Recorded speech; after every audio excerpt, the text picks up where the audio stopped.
Hi hello నమస్తే, ఎలా ఉన్నారు అందరూ? ఈరోజే ఏంటానా మటన్ అండి, మటన్ బిర్యానీ వండుతున్నాను. మరి స్టార్ట్ చేసేద్దాం, ఇంక లేట్ ఎందుకు. ఫస్ట్ మటన్ ఉడకబెట్టుకోవాలండి. అది కుక్కర్లోనే వేసుకోవచ్చు, ఎలా అయినా. కొంచెం మరీ మెత్తగా ఉడకబెట్టకండి. 2 ఆనియన్స్ 2 టమాటాలు వేసుకోవాలి. ఒక 7 పచ్చిమిర్చి వేసాను. కొంచెం మసాలాలండి అవన్నీ. ఈ వీడియో మీకు సరిగా అర్థం అవ్వలేదు అనుకుంటే నా ఫుల్ వీడియో నా అమెరికా తెలియనేస్తంలోకి వెళ్ళి చూడండి, అన్నీ ఉంటాయి.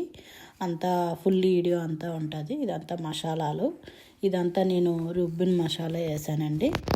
ఇవి 1 కేజీకి 3 గ్లాసెస్ బియ్యం వేసుకున్నానండి. 1 కేజీకి మాకు సరిపోతాయి.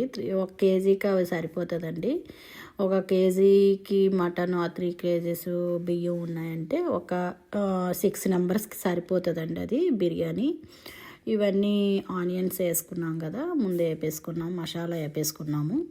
మటన్ ఉడకబెట్టుకున్నాను చూసారు కదా, ఆ వాటర్ వేరే గిన్నెలోకి కానీ తీసుకొని పక్కన పెట్టుకోవాలి. ఆ మటన్, ఆ మసాలాలు, అల్లం వెల్లుల్లిపాయ పేస్ట్ వేసాం కదా, అది అందులో ఫ్రై చేసుకోవాలి కొంతసేపు.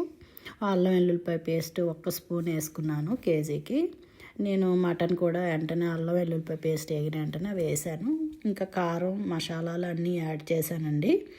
నేను టమాటా పేస్ట్ మిక్సీ చేసుకున్నాను, టమాటాలు వేయలేదు. ఇంకా అదంతా కొంచెం అదంతా మసాలా అంతా ఉడికేదాకా ఉంటే చాలండి. నేను ఆల్రెడీ కూడా పెట్టేసుకున్నాను కాబట్టి. ఇంకా నెక్స్ట్ ఒక గిన్నెలో నీళ్ళు పోసుకొని అది వాటర్ మరిగేలాగా ఉంచి అందులో రైస్ ఉడకబెట్టుకోవాలండి. 75% ఉడకబెట్టాలి రైస్ని, ఎక్కువ ఉడకబెట్టకూడదు. ఇది కుంకుమ పువ్వు అండి. ఆ వాటర్ ఉంది కదా, ఆ వాటర్ కూడా అది యాడ్ చేసేసి కొంచెం పుదీనా వేసుకోవాలండి. ఇంకా అయిపోయినట్టే. ఇంకా రైస్ వేసేసుకుందాము. 70% అని చెప్పాను కదా, అదంతా అయిన తర్వాత అటువంటి గరిటె ఉంటేనే పెట్టండి. ఎటువంటి గరిటె అంటే అదే చెక్క గరిటె ఉంది కదా, ఆ గరిటే పెట్టండి. మళ్ళీ స్టీల్ గరిటె పెడితే ఏమవుతుందంటే రైస్ అంతా బ్రేక్లా అయిపోతుంది, ఇరిగిపోతుంది రైసు. ఫ్రై ఆనియన్ ఉంటే వేసుకోండి, లేకపోతే పర్వాలేదు. నాకు ఆడ ఉన్నాయని వేసాను. మటన్ బిర్యానీ రెడీ అండి. ఎలా ఉందంటే చాలా బాగుందండి మటన్ బిర్యానీ అయితే. నా ఫుల్ వీడియో చూడండి వెళ్ళి యూట్యూబ్ ఛానల్లోకి.